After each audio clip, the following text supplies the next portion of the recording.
Greetings to all,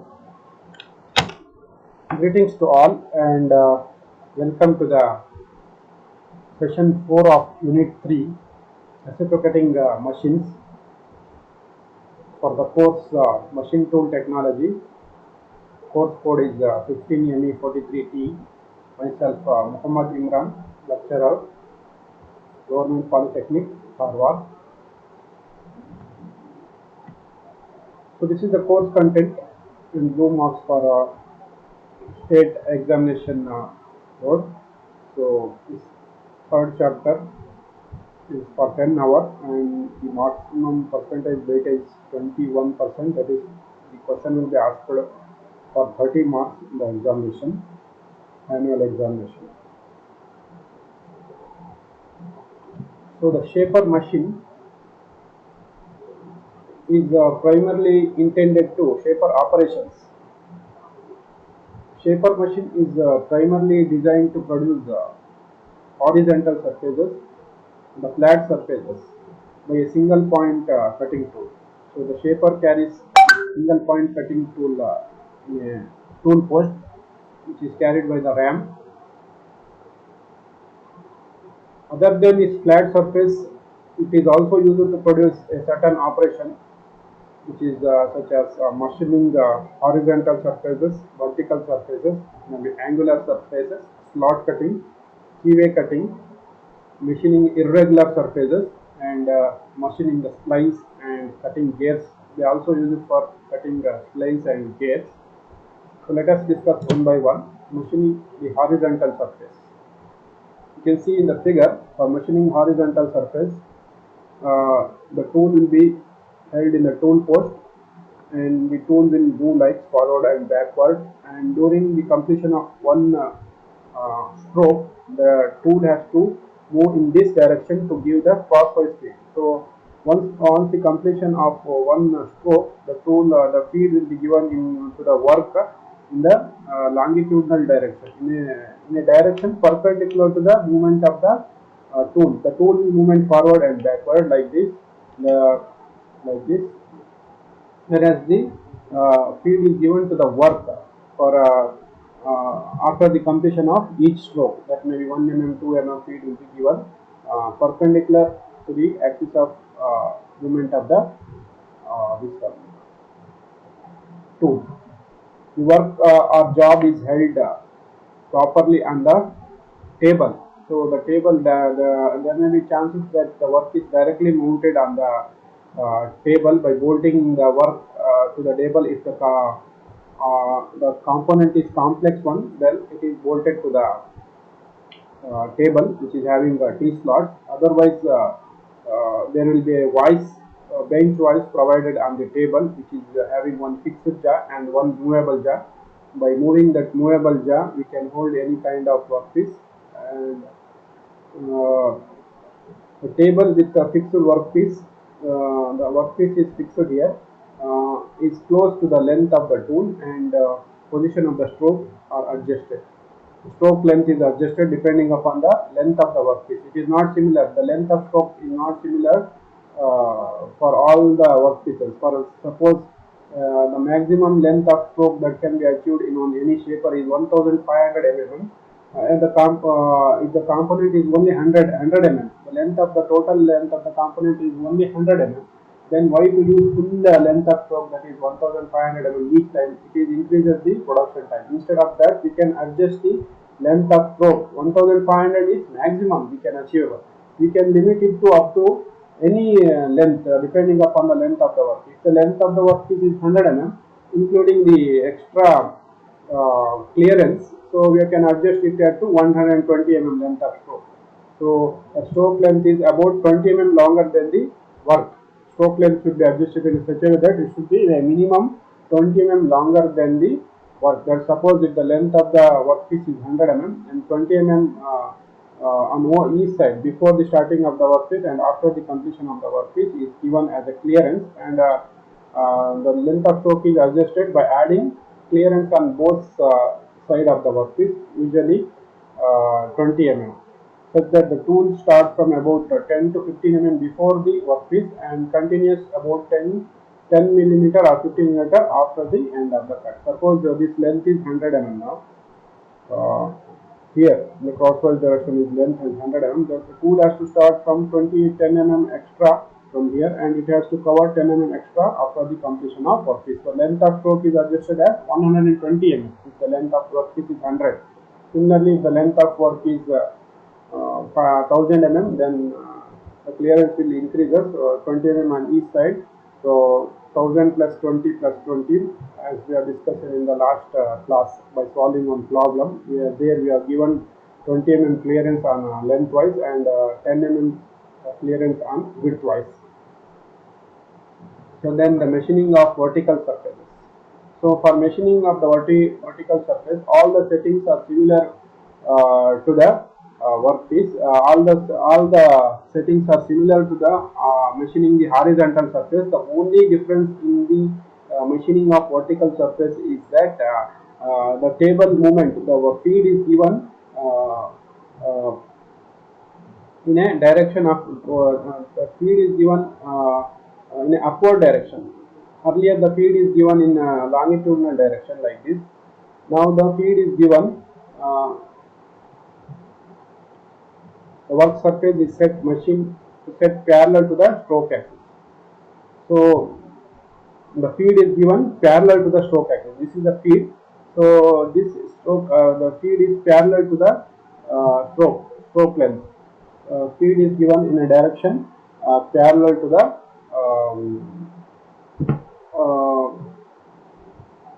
horizontal, except the work surface is to be machined is set parallel to the stroke axis. See, after the completion of one stroke, the feed is given in upward direction. In horizontal surface, you can see here after the completion of each stroke, the feed is given in this direction like this. Whereas in machining vertical surface, the feed is given in upward direction. Each time the work completes by one stroke, the tool completes the one complete stroke, including forward and return stroke. The work is given a feed in a upward direction, so that in each time it will keep on removing the metal in a vertical surface. In angular surface, it is also similar, except the tool is adjusted at an angle. You can see here the tool post is set to an angle which is required on the workpiece, and similar to the vertical surface, the feed is given in upward direction after the completion of each stroke. After the completion of each stroke, the feed will be given in a upward direction, and it is already set to an angle and it is bolted. Here we can see the angular movement. For angular movement, we have some angles here, protractor which is set here. So depending upon the requirement of the angle,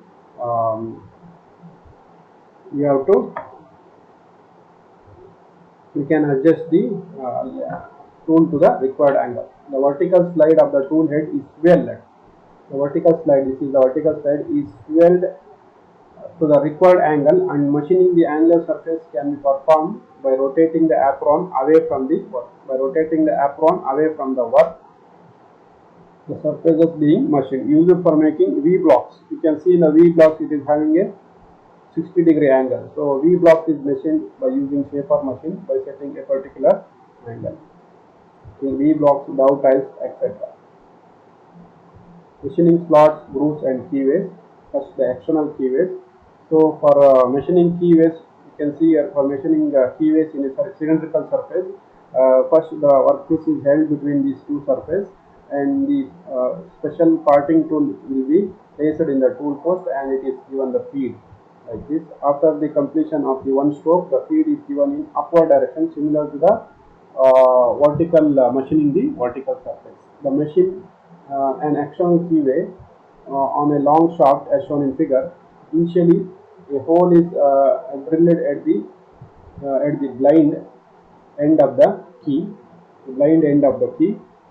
keyway on the shaft. The diameter of the hole is about 1 to 1.5 mm more than the width of the keyway, and the depth of the hole is about 1.5 mm more than the height of the key. And their excess dimension are necessary to provide clearance and the tool at the end of the stroke.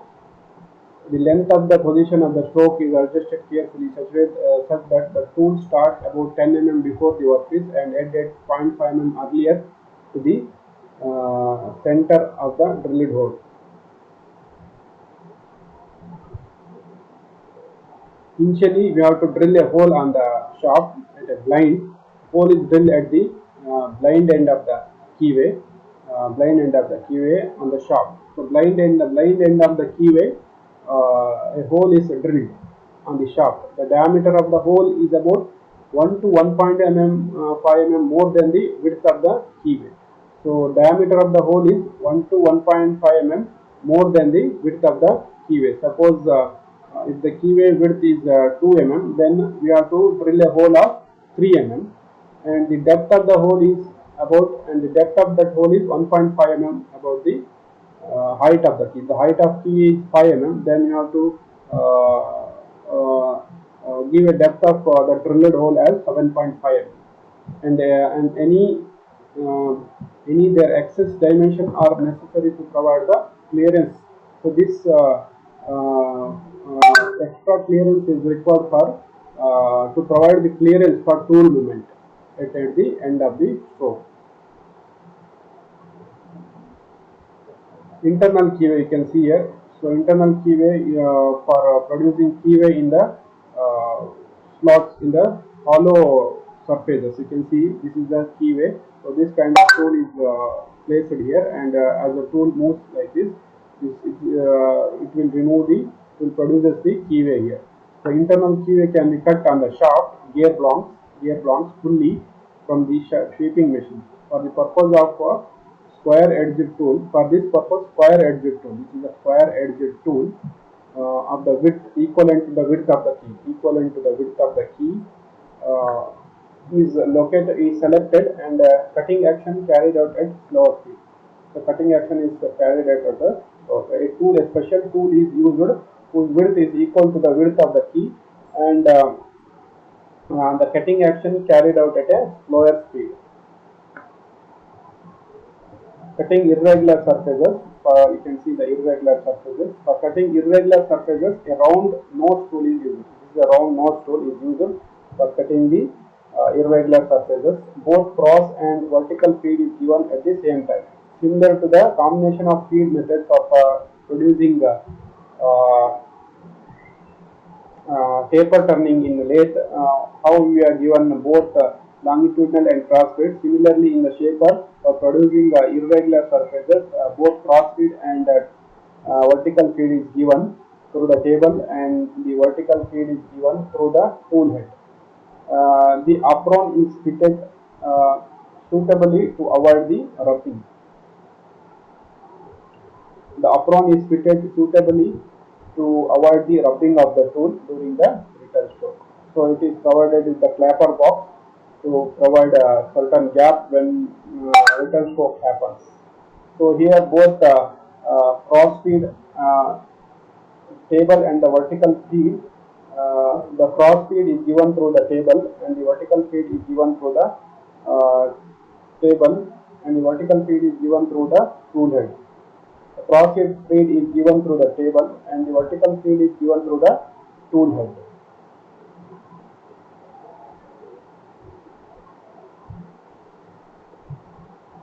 Fitted suitably to avoid the clapper box is fitted to avoid the rubbing of the tool during the return stroke, which will maintain the suitable gap between the tool and the workpiece.